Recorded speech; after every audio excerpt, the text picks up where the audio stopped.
kunja bihari.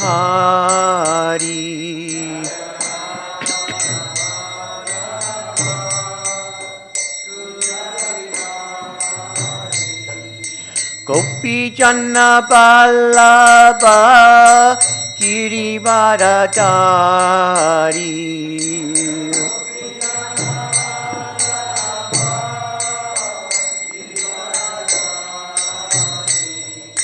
Gopi Janna Vallabha Girivaradhari.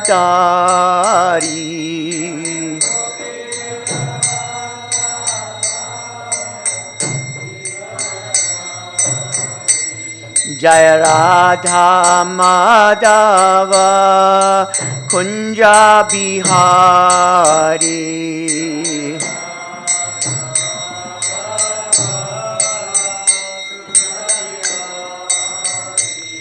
Jaya Radha Madhava Kunja Bihari.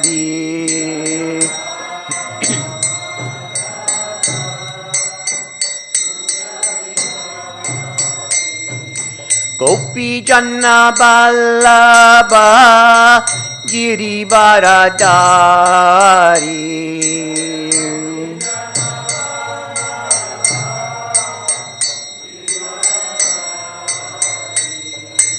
Gopi Janna Vallabha Girivaradhari.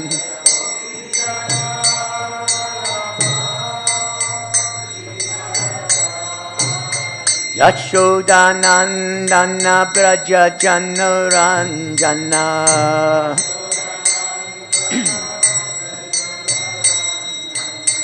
Yashodanandana Prajā-Janaranjana.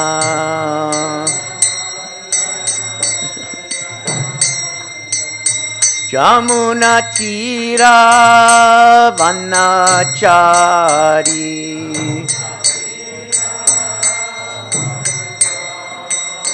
Jamuna Tira Vanachari.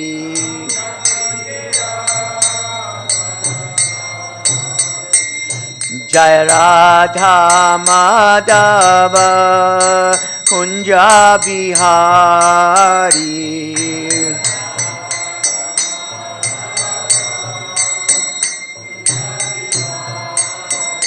Jaya Radha Madhava Kunja Bihari.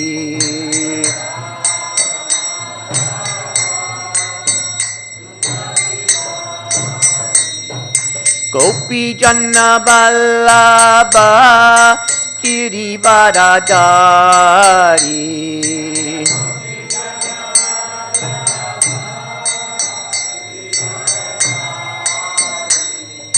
Gopi Janna Vallabha Girivaradhari.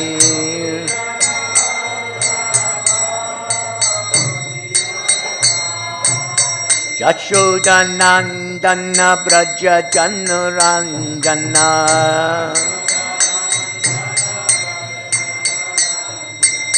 Yashodanandana Prajā-Janaranjana.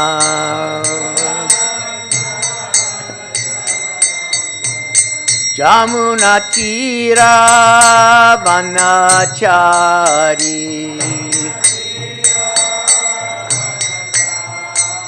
Jamuna Tira Vanachari.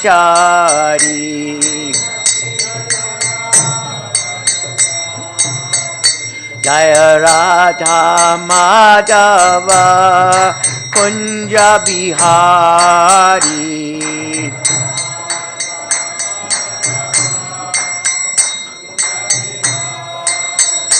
Jaya Radha Madhava Kunja Bihari.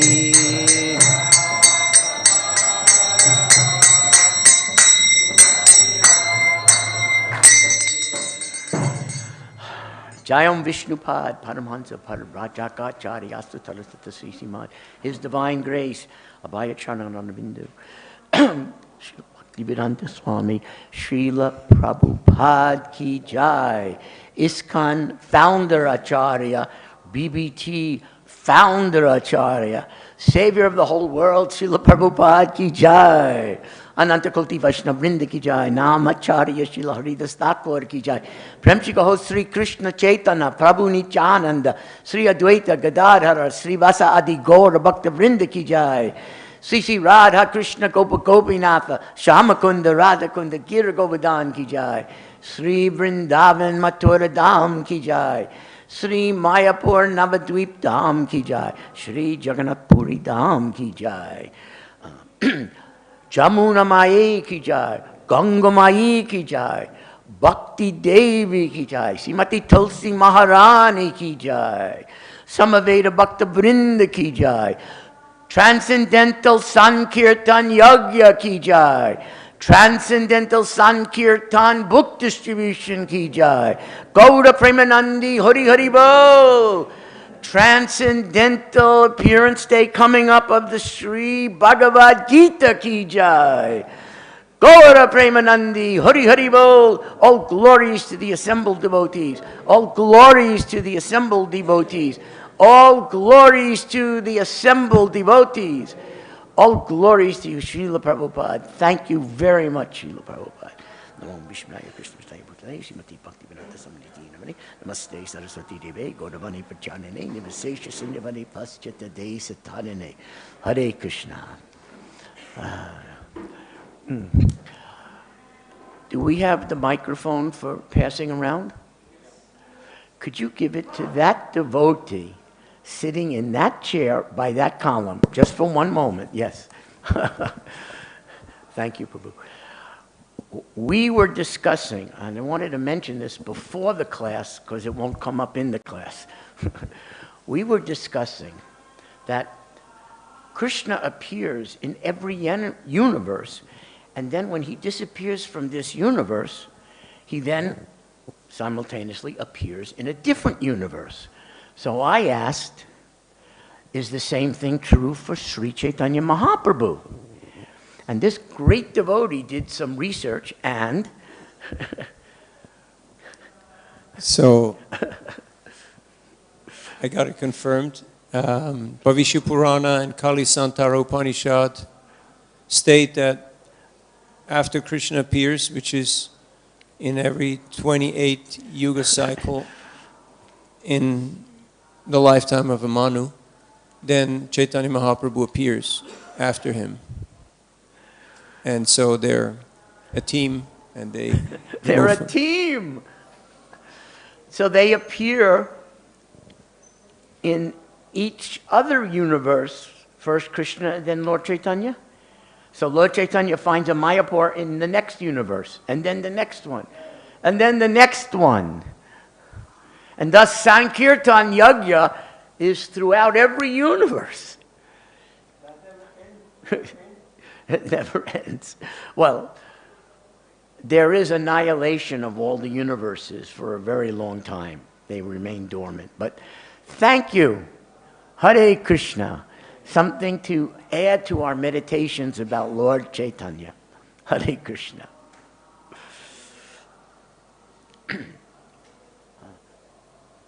This is 15 and 16, okay.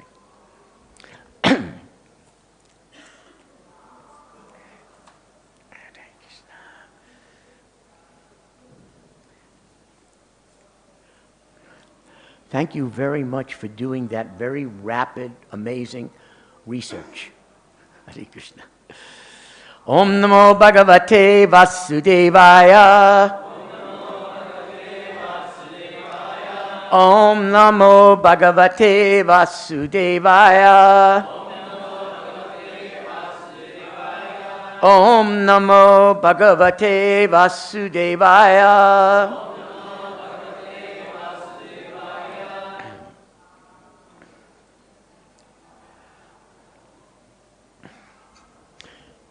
So today we are studying Srimad Bhagavatam, 3rd canto, chapter 12, entitled Creation of the Kumaras and others.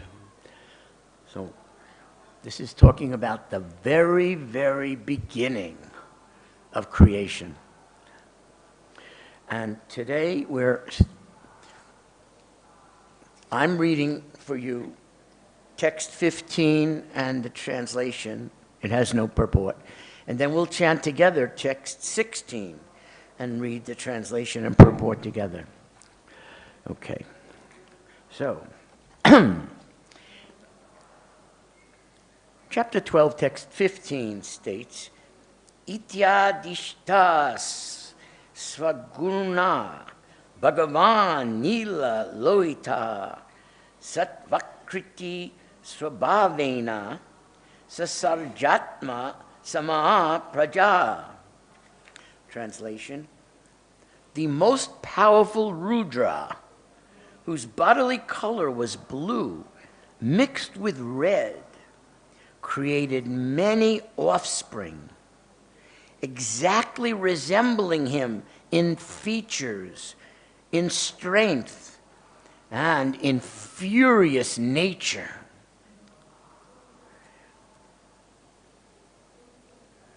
Many offspring, okay?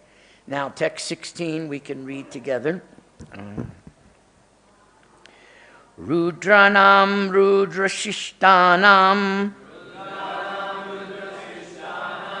samantāt, grasatām jagat,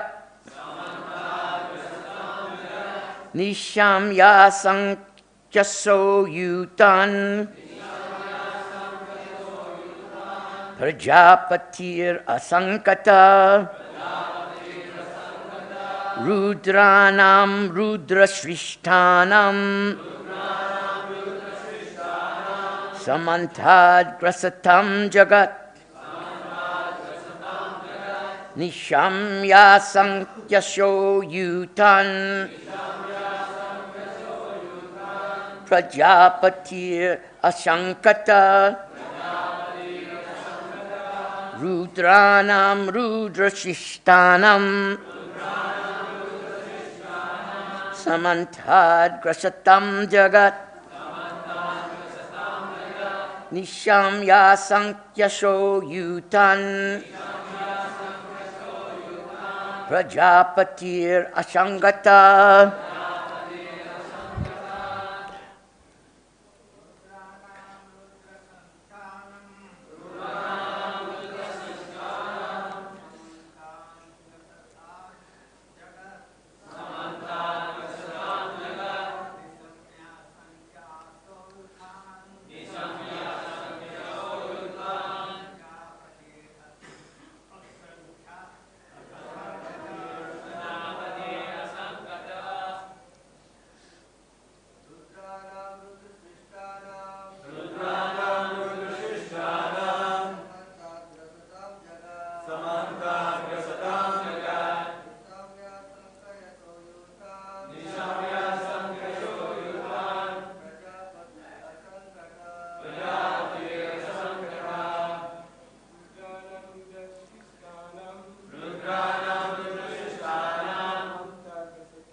Mataji's.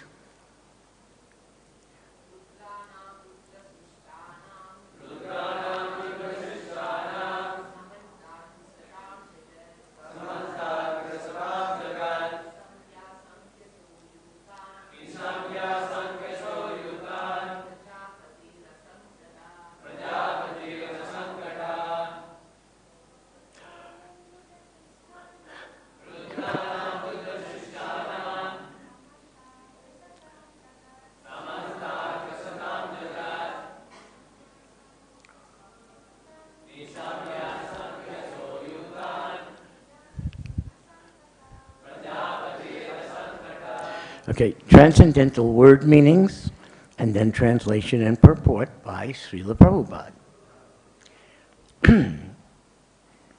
Rudrāṇāṁ, of the sons of Rudra. rudra-sṛṣṭānāṁ, who were generated by Rudra. Samantāt, being assembled together.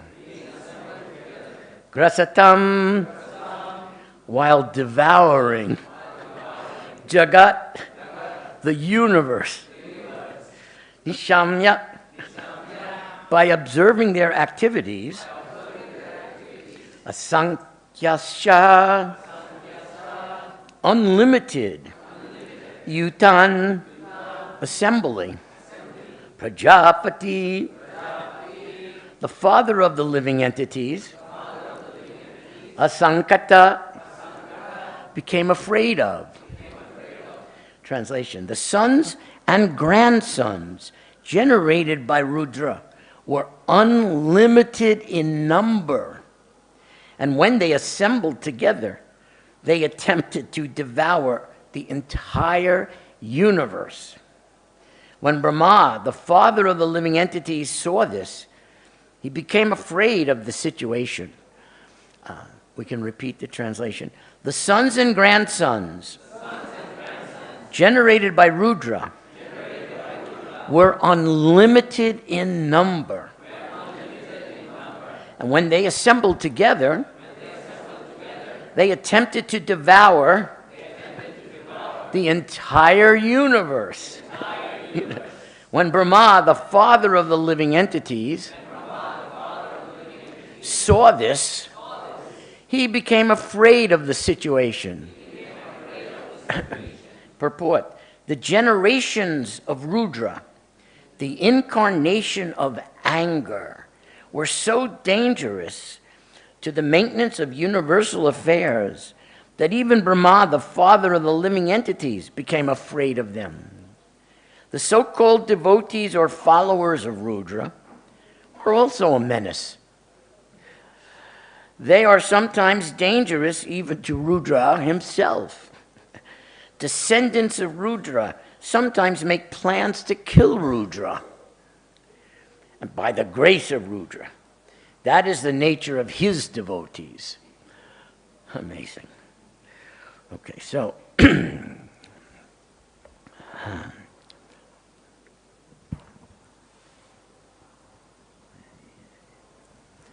so in this purport, Srila Prabhupada declares that Rudra is the actual incarnation of anger.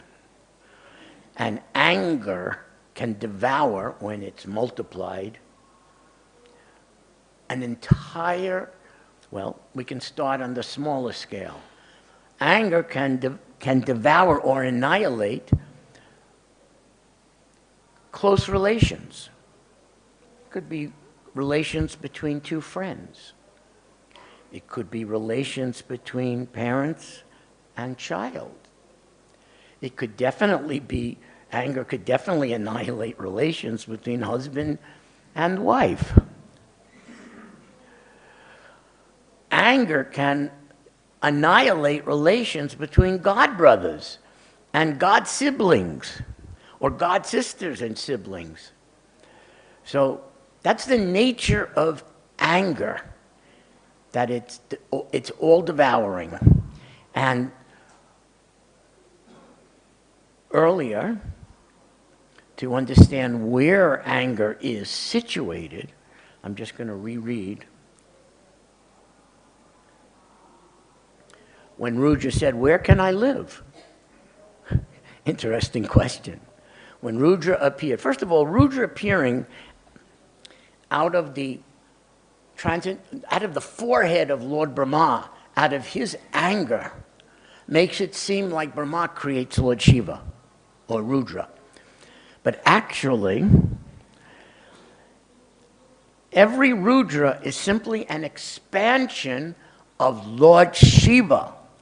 So in this Leela, Lord Shiva chose to expand in a form that would come out of Brahma's forehead. But it's still Lord Shiva and his energies and qualities and strength. So just to clear that up. Brahma didn't create Shiva because Shiva is Shiva Tattva. That is, we have Krishna Tattva, Vishnu Tattva, Mahesh, Shiva Tattva, they have Jiva Tattva, and so on. Lord Shiva is not a Jiva. He never is annihilated in his original form of Lord Shiva. But these Rudras that he manifests, they do become annihilated at the end of each universe. Or maybe, I can't say for sure at the end of each day of Brahma, but certainly at the end of each universe. There's no more of these Rudras because there's no more universe. And these Rudras are specific expansions within a universe.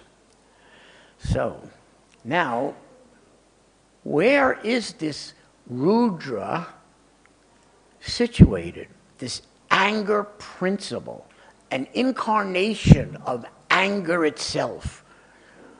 Where is that situated? And what does it have to do with us? Although we know from our life experience, some of us have been at different times angry. But let's see what the answer is. Lord Brahma had said, "My dear boy, I've already selected the following places for your residence." So here's where anger resides.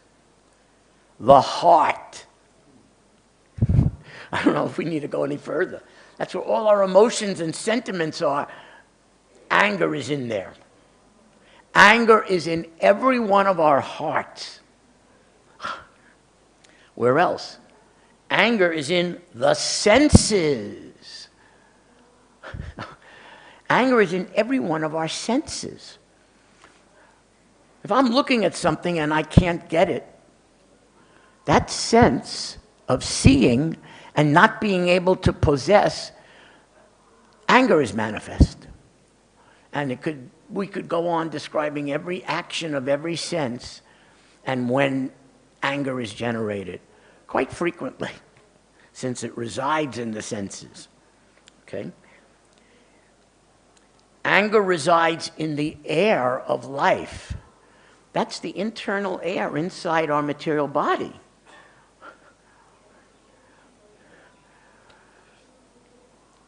I don't practice that yoga, but I'm trying to imagine how the air inside my body can manifest anger and cause all kinds of problems out of frustration. It will not only affect my heart, my senses, but my internal airs. It'll cause shaking, it'll cause all kinds of illnesses, all kinds of things could arise because anger lives in my internal airs, my bodily airs. It's not something we think about all the time, but we're being told it's in us all the time. I should say in our material bodies and mind and egos. Where else is anger? The material elements. First, anger is in the sky. Anger is in the air. Anger is in fire. I mean, just think about the annihilation principle of anger.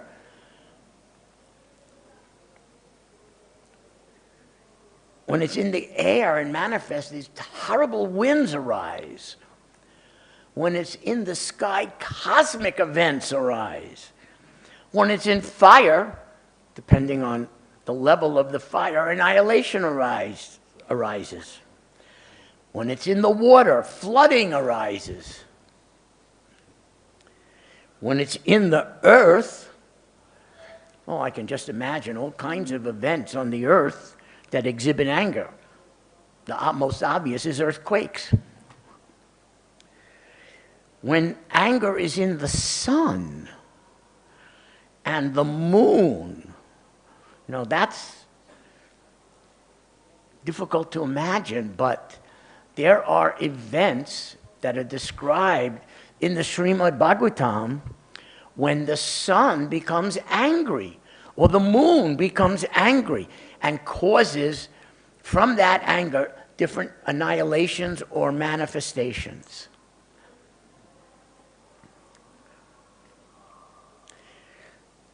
And this one is the hardest for me to comprehend at first. Anger is situated in austerity. Anger lives in austerity.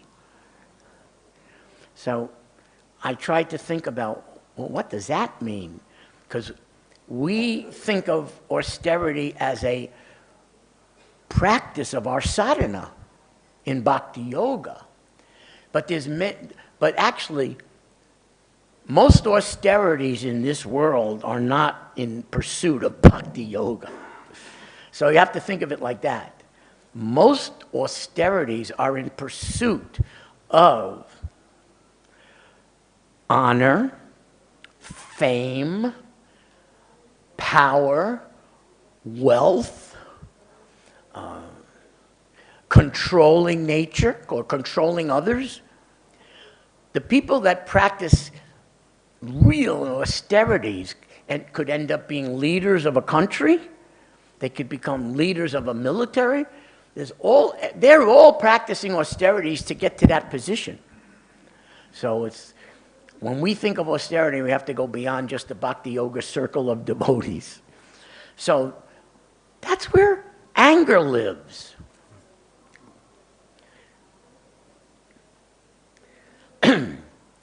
That's not very encouraging. So, in different purports and different places, Srila Prabhupada likens, even almost says it's a synonym. Anger is a synonym for ahankara.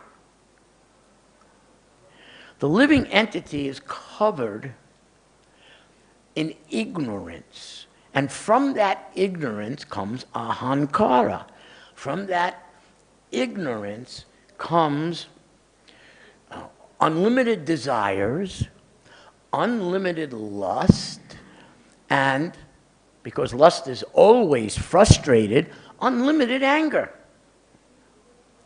And that's the knot that is tying the soul's consciousness to the false identification with the body. And that knot has been there since time immemorial. Here's a famous prayer that every one of us recites all the time about this.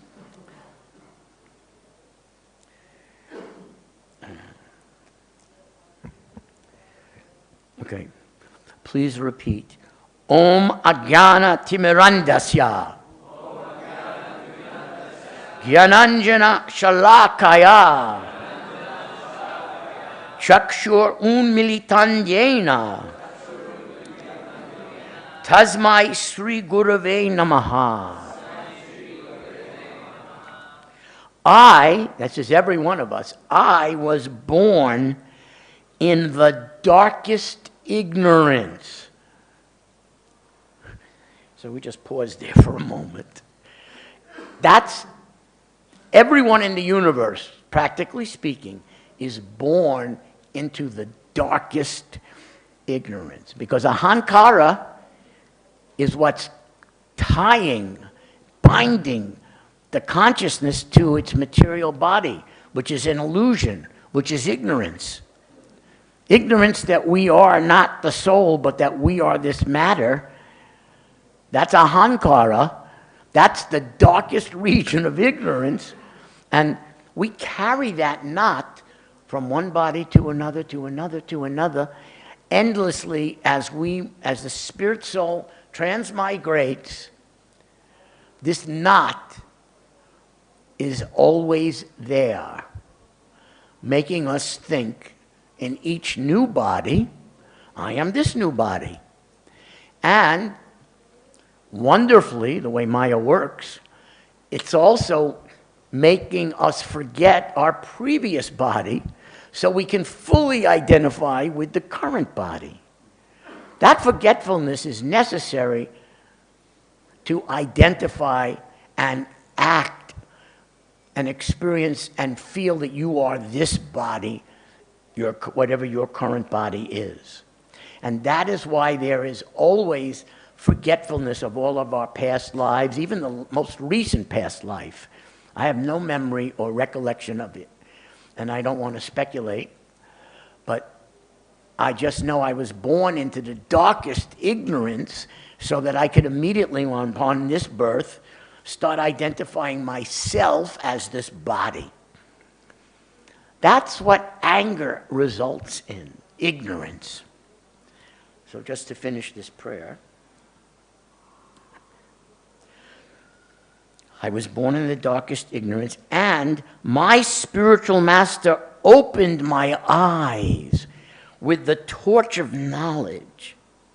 I offer my respectful obeisances unto him.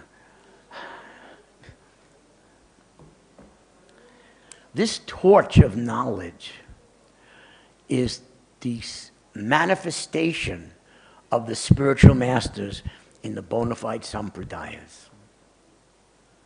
They are vested with a torch of knowledge.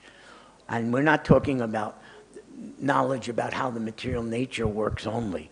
We are talking about knowledge about everything. Matter, spirit, the material world, the spiritual worlds. The spiritual master coming in a bona fide sampradaya, coming from Krishna, is vested with this power, torch of knowledge. And without that torch, the darkness of ignorance stays in our consciousness. We continue to stay identifying with the material body. So,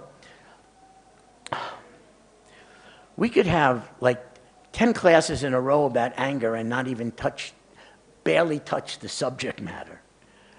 But because Gita Jayanti is appearing in 2 days, I thought I would read about anger a little bit from the Bhagavad Gita, just to give us a taste of Krishna, the original guru, sharing this knowledge with the world. 2 days, we celebrate the anniversary of this appearance. Wow. So if you've ever celebrated a birthday of anyone you love, and you don't feel anything for celebrating the appearance of Bhagavad Gita, we should re-examine our priorities and our sentiments. The Bhagavad Gita is Krishna incarnate in the form of his words, his teachings, this knowledge that's being given to us. And anyone who's falling asleep, please stand up. Please, there's no shame. We're all tired all the time. Just stand up. That will help a little. So, if you have a child, you love the child. Do you love the child more than you love Bhagavad Gita? That's just an example. You have a wife or a husband. Do you love them more than you love the Bhagavad Gita? You have god brothers and god sisters. Do you love them more than you love the Bhagavad Gita? Think about where our love should be. God has appeared, Krishna has appeared to speak to each one of us personally. That's what Bhagavad Gita is. It's not just speaking to Arjuna. Every time you open up the Bhagavad Gita and you read a text, Krishna is speaking to you. Now, normally we don't see Krishna in our conditioned, covered state. We don't see him, we don't hear him, but here he has appeared so we can hear him. And through this, we can even see him reaching out to us. So we should really worship the Bhagavad Gita above all of our family members, if that's possible. That takes practice. But the birthday of Bhagavad Gita is in 2 days. So please consider this over the next few days. Okay, so I'm going to read a few places from one of the they're all interesting. One of the chapters of the Bhagavad Gita that's so timeless that it describes material civilization and demonic activity, no matter what year, what millennium, this is always perfect descriptions of the material world and material society. This is chapter 16, the divine and demonic nature. So,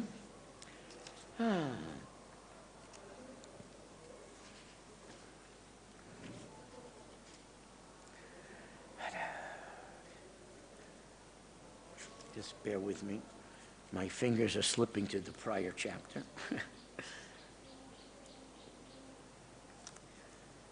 Okay. I'm going to jump, but I'm first going to start with text 1 through 3, where the Lord is explaining the transcendental qualities of godly men.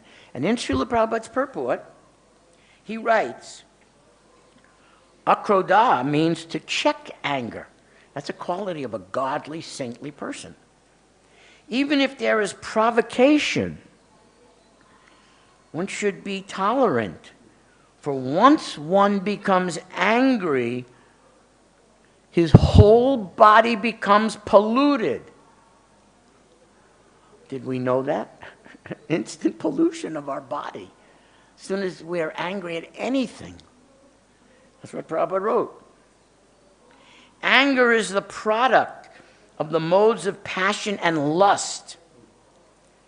So one who is transcendentally situated should check himself from anger. Sometimes this is very hard. You see someone you care about being attacked.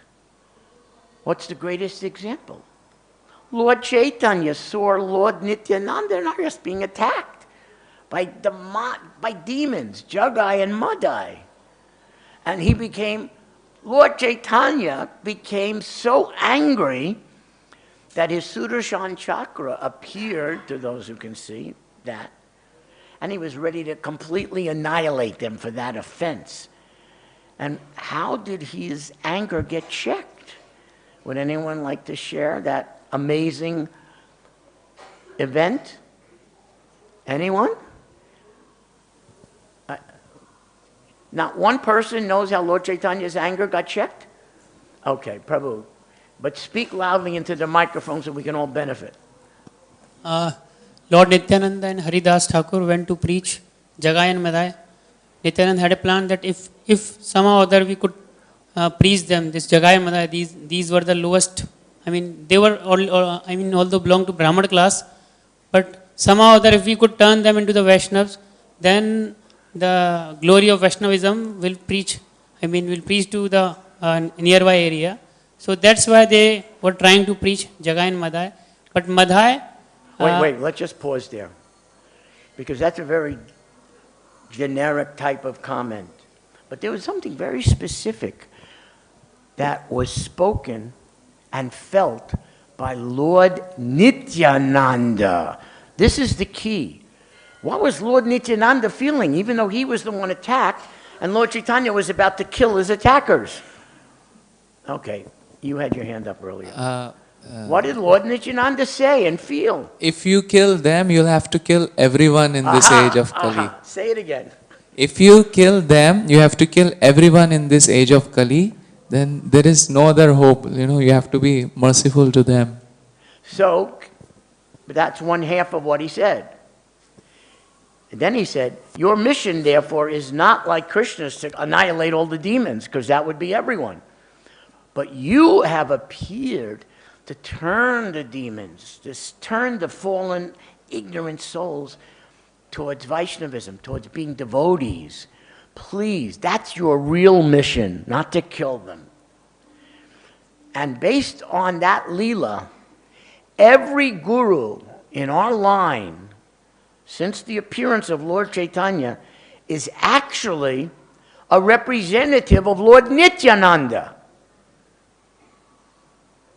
Every guru in the Sampradaya represents Lord Nityananda's compassion and desire for giving mercy to the fallen souls. And Prabhupada writes, just as Lord Nityananda could save these greatest demons, Jagai and Madai. You don't realize how great demons they were. They were greatest demons. But Prabhupada writes, but the follower of Lord Nityananda can save hundreds and thousands of Jagais and Madais, which of course we see Srila Prabhupada doing. And his followers are empowered to save hundreds of thousands and millions of Jagais and Madhais. So we are in that line of Lord Nityananda's great compassion, mercy, and avesh. We are getting that power descended from Lord Nityananda through Srila Prabhupada into everyone. Followers, grand followers, and so on. And that's the mission. And so that's a wonderful understanding of what our service is to be when we're checking anger. But let's read what happens when anger is not checked. I have a few more minutes and then we'll take questions. Okay. Bewildered by false ego. Remember, Prabhupada has defined ahankara as anger. When lust and greed and all kinds of desires can't be fulfilled, anger arises. And even if it appears that someone is fulfilling such lusty desires, well, they're not fulfilling them when the body gets sick and old and gets ready to die. So that's very typical. As you're approaching the moment of death, you're angry. If your husband and wife die before you, you're angry. If a child dies before you, you're angry. If a mentor dies before you, you're angry. Why did that have to happen? So this is what arises from ahankara, fear of losing the body or the bodily relations or the bodily wealth and so on. Anger always arises because all these material goals have to result in anger. If not during your life, then at the end of your life. But mostly for people, it's during their life. So Krishna says, those who are envious and mischievous, who are the lowest among men, that means they can't control any of their anger or ahankara. What happens to them if we don't save them? They are cast by me into the ocean of material existence, into various demoniac species of life.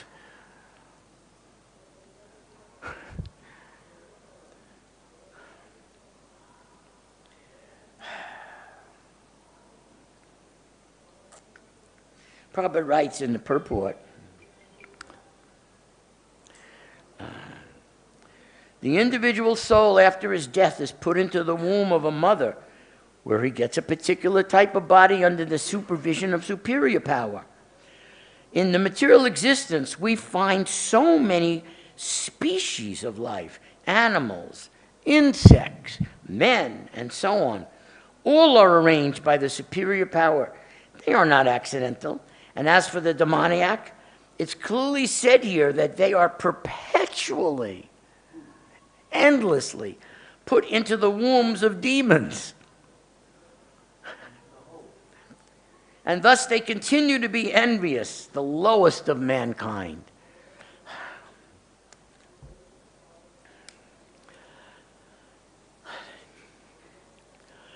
So as we study Bhagavad Gita, and as we are blessed by our Guru's torch of knowledge, we are gradually coming out of the darkest regions of ignorance, and we're identifying as spirit souls, not as gross or subtle bodies. This is a gradual progression of spiritual advancement. But as that progression takes place, we are gifted with the vision to see that there's a soul in every living creature, starting from the aquatics, the plants, the trees, insects, reptiles, birds, beasts, every type of human. There's a soul in every one of them. And as we become free from our own bodily concept, we are also simultaneously able to see that truth. And that truth awakens the most intense compassion. If you ever had a family, which all of us, whether we're brahmachari, sannyas, grihastha, vanaprastha, doesn't matter. We were all born into a family. And so we had affection for a family at one point, or maybe even currently. Well, when that spiritual vision awakens, you start seeing every soul in every species as part of one family. This is the most incredible realization of the first step of self-realization. That you see everywhere there's souls. And the bodies are not alive, it's the souls, the ātma, that's spreading consciousness from the top of the body to the bottom in every different species. And the supreme ātma is spreading consciousness throughout the whole universe. So way before we get to Krishna Lila or Vaikuntha Lila, these are stages that we will experience on the path of Krishna consciousness. The real symptom is this, and we'll end with this. If I saw a family member burning up, caught in a fire in a house, would I rush in? A real family member caught up in some tragic thing, I would rush to rescue them. So when you have spiritual eyes, there is a symptom. You are rushing to go out on sankirtan to rescue your family members in these different bodies. That's the symptom of having spiritual vision. The rush, you could call it spiritual passion, enthusiasm, intense desire to save your family. And by doing that, your spiritual master, Srila Prabhupada, our whole sampradaya, the Panchatattva, Krishna himself, everyone becomes so pleased with you having that desire that they bestow 1,000 times more their blessing and mercy on you for just having that desire to want to save everyone, but in a spiritual way. So we'll stop there and thank you very much for listening. And if anyone has any questions or comments. And thank you again, Prabhu, for that nectar about Lord Chaitanya appearing throughout all the universes. Hare Krishna. Okay. Hare Krishna. I'm going to ask humbly, and please don't be insulted, short questions, not paragraphs. Thank you very much. Very nice explanation. The question is, Bhrigu Muni was sent to, to understand who is the real Supreme Personality of Godhead. That was Brahma, Shiva, and Vishnu. So you see that we hear that Lord Brahma became angry. Lord Shiva want to kill Bhrigu, but Lord Vishnu was sorry because when Bhrigu kicked him in the chest, he said, well, Prabhu, I'm just waiting for the question. Okay. The question is, what were you other, how we can control this anger? Okay, that's the question for all of us. That's the essence question. That's the essential question. Well, anger rises when we are feeling material desire through our senses, when we're feeling lust for something material, when we're identifying ourselves as the body, and then anger arises from that. False identification. Because in the false identification, you're filled with material desires, which are frustrated. And that frustration causes anger to appear. It's already in us. It's in our hearts, in our senses, it's in our life air. It's in us. But it appears because of the false identification with the body, and then everything the body wants to experience, the senses want to experience. So, how can we control anger? It's a slow, gradual, wonderful process of getting out of the bodily concept of life. That's what the practice of Krishna consciousness results in. So we have to keep that in the forefront of our mind and our intelligence and in our heart. If we don't keep it in our heart, these other things will appear in our heart. All these other desires will appear in our heart. How do we keep that in our heart? Well, it begins with praying to Krishna. Everyone chants and prays 2 hours a day when they chant their japa. You're praying to Krishna. Each holy name is a person standing right in front of us. And you have a chance to pray to Krishna. And what do you ask for? What do you pray for? You can pray to have him annihilate this false ego and make you his loyal, faithful servant of his servant. What a wonderful prayer to think about the whole time you're chanting japa. Please, Krishna, please, Ram, please, Hare. Please let me have no separate interest from Prabhupada's interests. Please take over my body, my mind, my arms, my legs, my intelligence, my everything, and allow it to somehow be of use to Prabhupada. That's a wonderful prayer during japa. You could pray like that, same prayer for 2 hours. You'll have the most intense japa. Your mind won't wander if you keep it on such prayers. So that's my advice to everyone, that ultimately, to control anger means getting out of the bodily concept, means changing your priorities or your desires from material to spiritual.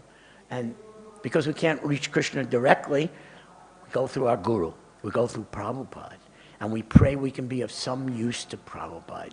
We pray, Prabhupada, use me, take me, and engage me. Okay. Any other question? There's one there, and then we'll take from the Matajis. Okay, we'll let her, Mataji, go first. Hare Krishna. But just speak loudly into the mic, please. Yes, Prabhu. Thank Prabhu, who are these sons and grandsons of Rudra being spoken about in this verse? The sons of Rudra?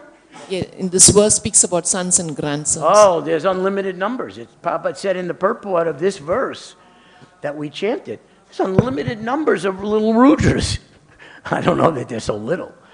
But there's unlimited numbers of Rudras that Lord Shiva manifested.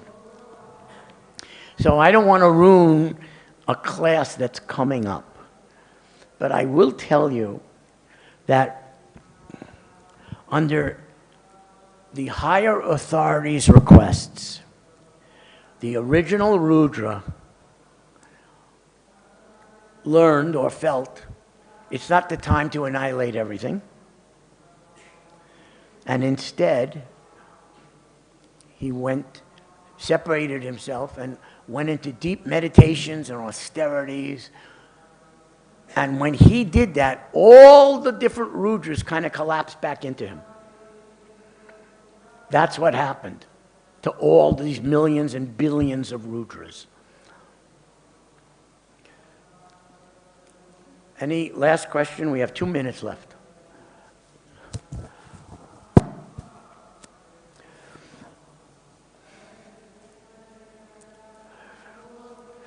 Imagine if there's a feast and they forget to, and you get there late and there's no prasadam. Do you become angry?